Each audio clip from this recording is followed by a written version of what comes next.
Oh, sweet. Another LED lighting video on this channel, eh? Well, just bear with me. Ever since getting the new Sherpa roof rack on my 4RUNNER, I've been kind of wanting to rethink my lighting situation. That's what we're gonna be doing today. We got a new light bar to put on the roof.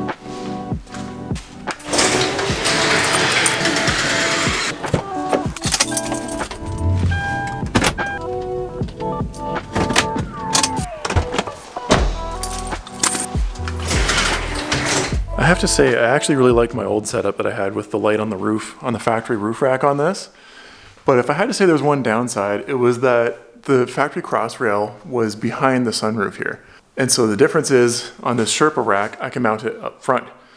And the problem with the old setup was, if I had this sunshade open on the sunroof, and I turned the light on, it would light up this whole interior cabin, just like turn the lights on inside of a room in your house. So I always had to have this closed, which is not that big of a deal, but it was kind of annoying. Every time I turned that light on, I had to slide that closed.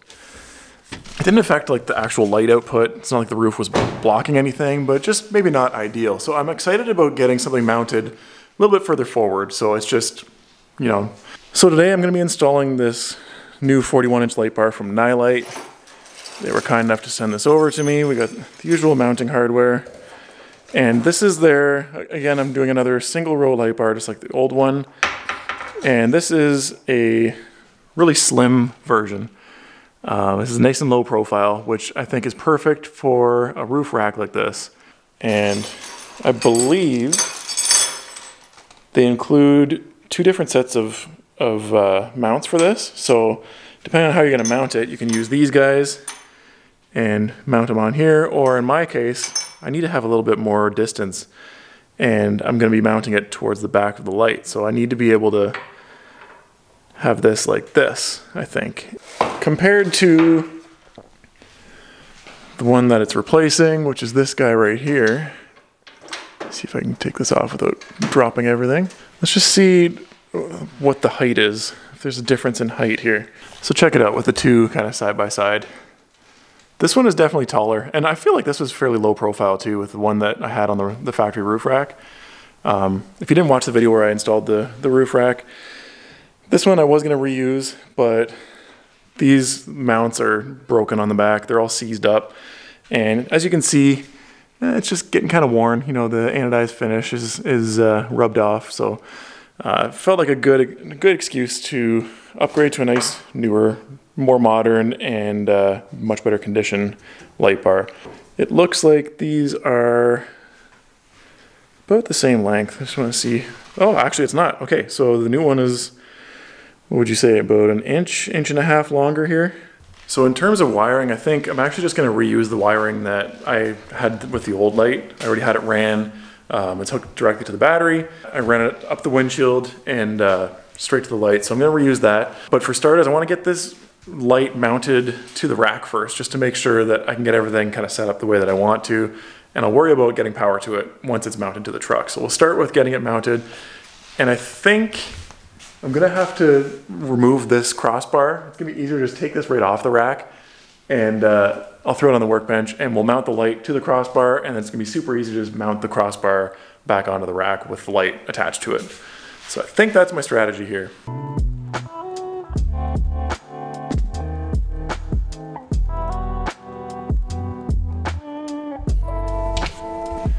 Okay, right off the bat, I do have one kind of minor complaint here.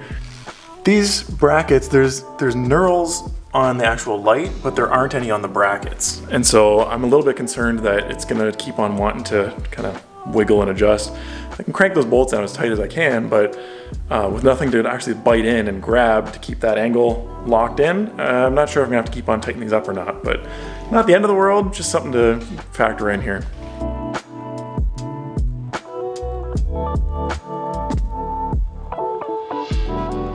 It's worth noting that if I would have just bought the light bar mounts from Sherpa for this rack, I wouldn't have to take this cross member off. I could have just left this on, because the T-nuts that they sell, you can just kind of drop them in the track easily. They're rounded on the back and they're smaller, they just fit right in.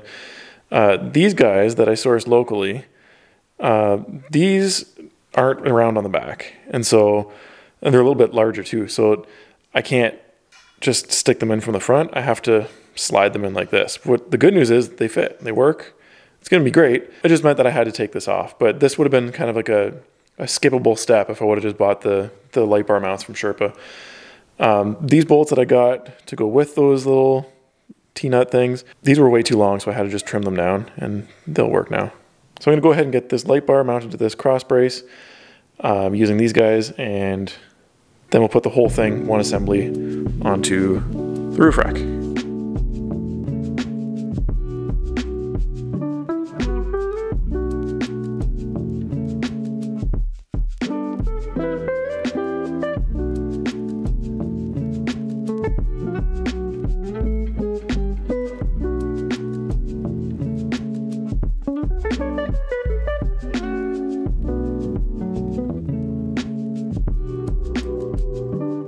Okay, so we got the light mounted to the crossbar, and I measured each side to make sure that it's centered. We just have our wiring coming off the back of the light. These Nilight lights, they don't usually come with a wiring harness or anything. And that's okay because both this one and the one that I have in my front bumper here, they both replaced an existing light that was already on this thing. So I just reused my old harness, but it's something for you to keep in mind. If you're thinking about buying one of these lights, make sure you source a harness for it as well. So in this case, I'm just gonna be, just tapping this into my existing wiring. The only issue is, I'm sure you can mount this either direction. I don't think it matters, but it does have the little logo on the top here, so I'm gonna have this sitting on the top. And if that's the case, that means that the wiring is coming out from the driver's side. And the old way that I had this wired was I ran the wire from the battery over here and up this side of the windshield, because the old light, it came in on this side. So I'm gonna have to kind of reroute how I have the wire in the engine bay. We'll get to that in a second. For now, let's just pop this thing up onto the roof rack and see what it looks like.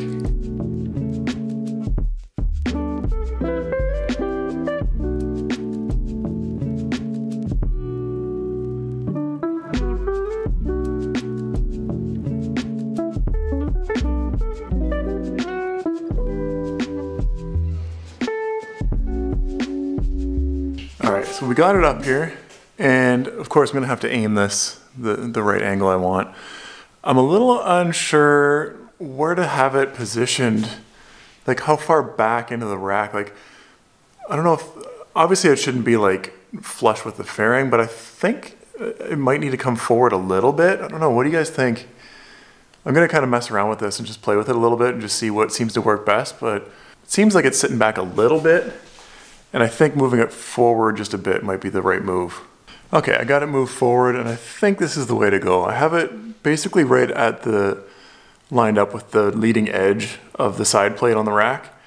And I want to make sure that the fairing has a chance to send wind kind of up and over it.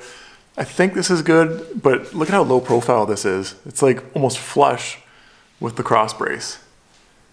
So that's exactly what I'm looking for, because I want to try and maintain as much fuel economy as I can with having this big parachute on the roof. And I love how low profile this is. I think this is a really good match. So this is solid too, by the way. I can grab onto this as hard as I can. I can shake the whole truck based off of this light. So that ain't going anywhere.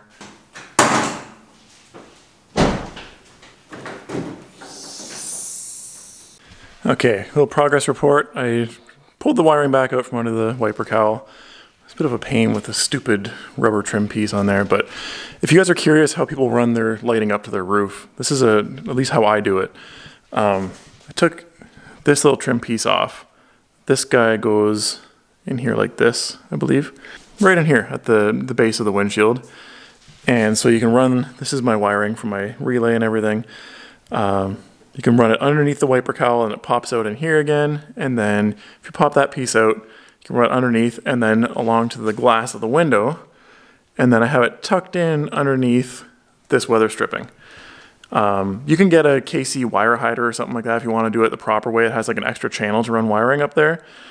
I find when you're just running just one wire like this, it fits okay. You can usually see it from across, like the other side. You can kind of see the wire hiding in there if it's got any color to it. I think the wire hider would be a better idea, especially if you're running like more than one set of wiring up to your roof. For me, for right now, this is all I'm doing. I got 10 minutes before I got to go pick up my kid. So I got to get this put together quick. I think I want to make my joint somewhere around here because I want it to be kind of sheltered underneath the fairing. I'm gonna wrap it up real tight, of course. I'm gonna seal it up as best as I can. I think you can never be too overkill in terms of keeping it protected from the weather. So I'm just trying to measure it out to get my connection in here, and then I'll tape it up really, really good, and we'll check and see if this light turns on.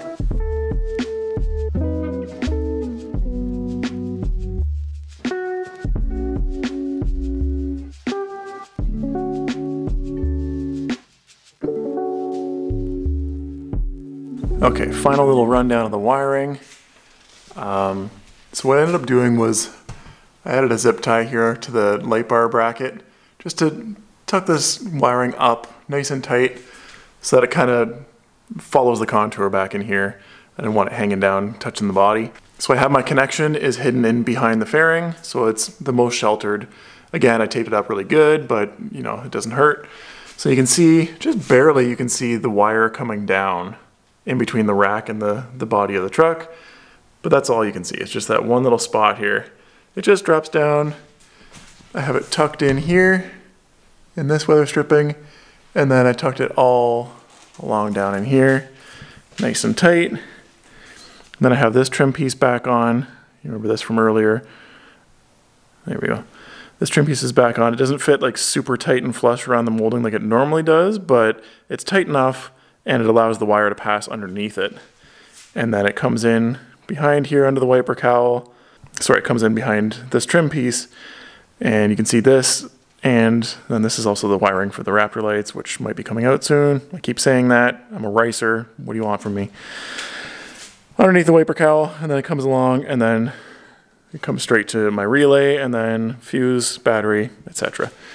Now, on the topic of rethinking the wiring setup on my 4Runner, I'm getting a little bit sick of this rat's nest here, and so I think it's finally time to upgrade to some kind of a fuse panel that I can be mounting accessories to in the proper way. So that'll be coming up next. We're not doing that today. I'm just gonna reuse the existing light bar buttons that I have in here. I'll show you real quick.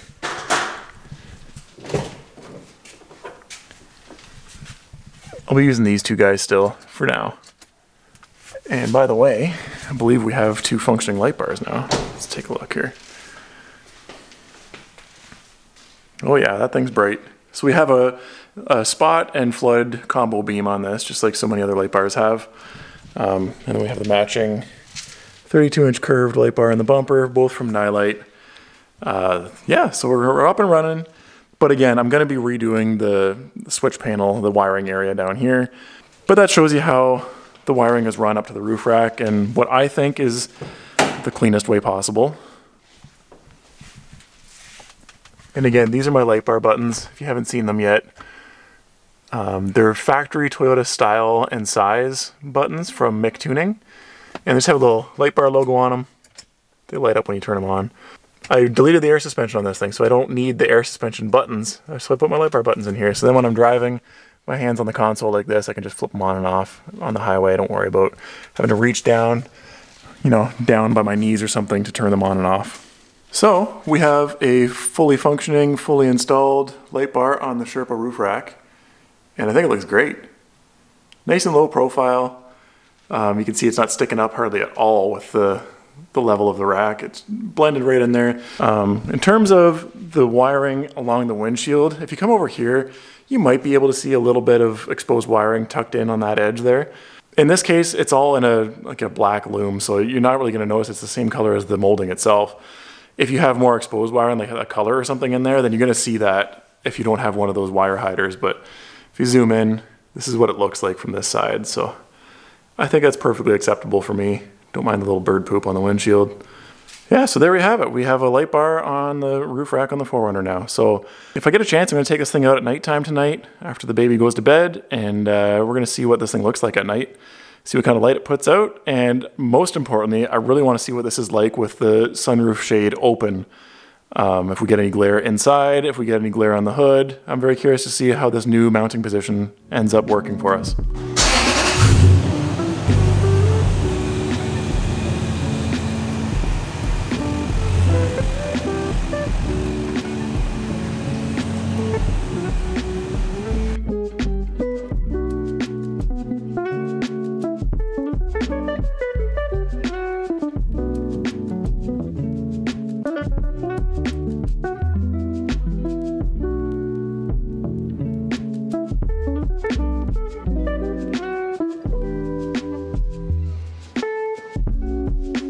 Alright, so here we are. We've got just the low beams of the headlights on right now. And I want to show you the light bar in the front bumper, which is that one. And now the roof light bar up top. As you can see, we've got no light coming in the sunroof, which is awesome. And let's take a look at no lights and just the rooftop light bar. So we're putting out a lot of light, and I'm stoked. This is awesome. Anyways, thank you guys for watching. I hope you enjoyed this, and I'll catch you guys in the next video. See you.